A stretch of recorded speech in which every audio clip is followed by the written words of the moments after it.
The crimson sand clung to Kale's sweat-slicked skin, each grain a testament to the lives lost in the arena of Viridium. He parried the blow from the hulking Thraxian brute, the force shuddering through his shield. Kale wasn't fighting for glory, or even survival in the traditional sense. He was fighting for freedom. Not just his own, but for the hundreds of enslaved gladiators whose hopes rested on his broad shoulders. He was their champion of chains, a title whispered in hushed tones, a symbol of defiance against the tyrannical Emperor Valerius. The Emperor craved control, and Kale's victories, fueled by an almost unnatural strength and resilience, threatened his carefully constructed image of invincibility. Kale had been a farmer before Valerius's legions swept through his village, slaughtering his family and branding him as a slave. The pain fueled his rage, and the rage honed his skills. He was a whirlwind of controlled fury, a force of nature unleashed within the confines of the arena. Tonight's fight was different. Thraxian wasn't just strong, he was unnatural.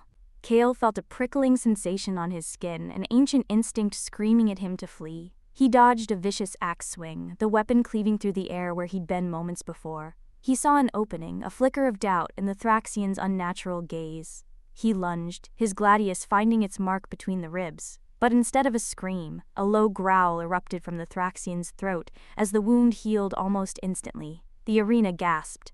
Then the ground began to tremble. Cracks spiderwebbed across the sand, widening into fissures. He landed hard, the air knocked from his lungs. When he could breathe again, he found himself in a vast cavern, illuminated by an ethereal green light emanating from strange, pulsating crystals embedded in the walls. The air hummed with an energy he couldn't explain, a power that both invigorated and terrified him. The Thraxian was gone. A voice echoed through the cavern. "Welcome, champion of chains. We have been expecting you." A figure emerged from the shadows. She was impossibly beautiful, with skin like alabaster and eyes that shimmered like emeralds. "I am Lyra," she said, her voice melodic and ancient, "and you have stumbled upon Erelon, the hidden city." Erelon was a city of impossibilities. Buildings crafted from living stone pulsed with light, gardens bloomed with flora that defied earthly classification, and its inhabitants, they were immortal. Lyra explained that Erelon was founded millennia ago by beings who had discovered the secret to eternal life, beings who had retreated from the surface world, disgusted by humanity's penchant for war and self-destruction. "Your strength, your courage, your compassion, you are a rare thing amongst mortals, but your world is in grave danger. Valerius seeks something beneath Viridium, something that could give him unimaginable power." "What does he seek?" Kale asked, his voice hoarse. "The Heartstone," Lyra replied, "a source of immense power, a relic from the dawn of time in the wrong hands. It could destroy everything." Lyra explained that Valerius had been torturing the ancient texts he had stolen from villages, seeking a passage to the Heartstone. Valerius was getting closer. Kale learned that his unnatural strength and resilience were not accidental. He was a descendant of the quote-quote shield-bearers, a lineage of mortals blessed or cursed with a connection to Erelon's life force. They were chosen to protect the city, to act as its guardians in the mortal realm. But the shield-bearer line had been dormant for centuries until Lyra introduced him to the other Erelonians. Theron, a stoic warrior haunted by the memories of countless battles.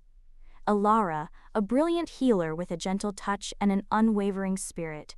And Silas, an enigmatic scholar with a thirst for knowledge that bordered on obsession. Kale spent weeks training with the Erelonians, honing his skills, learning to control his power. He learned of Erelon's history, its triumphs and its tragedies. He felt a growing sense of belonging, a feeling he hadn't experienced since his family was taken from him. He also learned that Valerius wasn't just searching for the Heartstone. He was building an army, a legion of monstrous warriors created through dark magic, fueled by the pain and suffering of his slaves. The unkillable Thraxian was one of them. The prophecy hung heavy in the air. Kale knew what it meant. To protect Erelon and the mortal world, he would have to betray someone he cared about. But who? His answer came in the form of a message. smuggled into Erelon by a sympathetic slave from Viridium. It was from Mara, a fellow gladiator, a woman he had grown to love.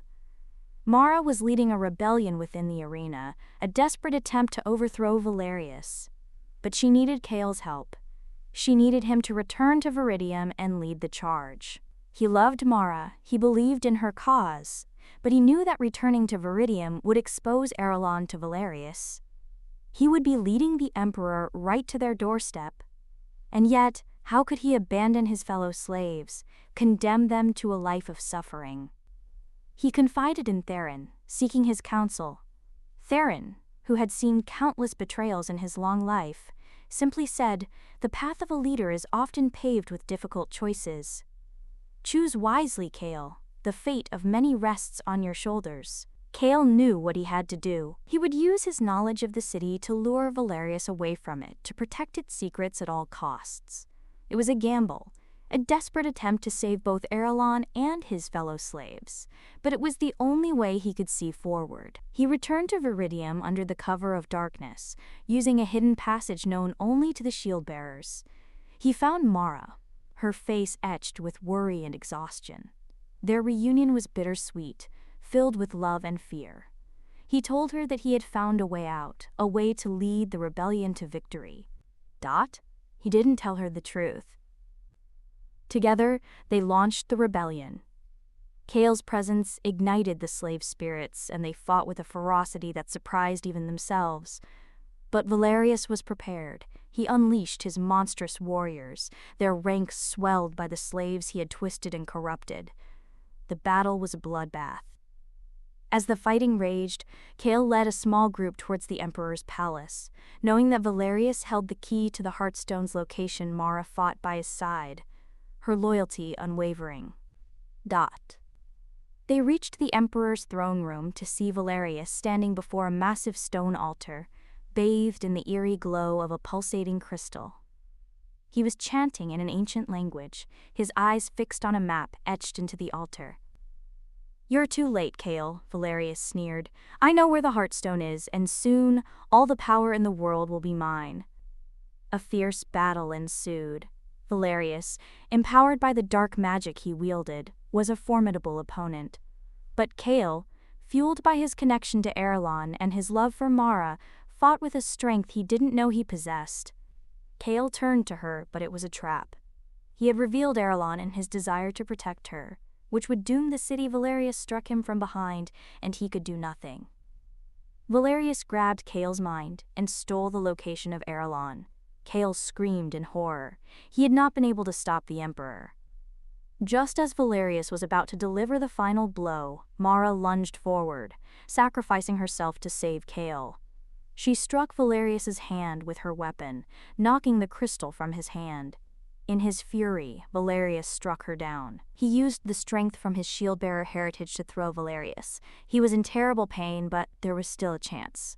He used the distraction to grab the map. He looked in horror as Valerius disappeared from the room. Cale emerged from the palace and spoke to the army of slaves. He knew that Valerius was on his way to Erelon, and all was lost unless they acted. Cale reached the entrance to Erelon. The other residents were ready to fight.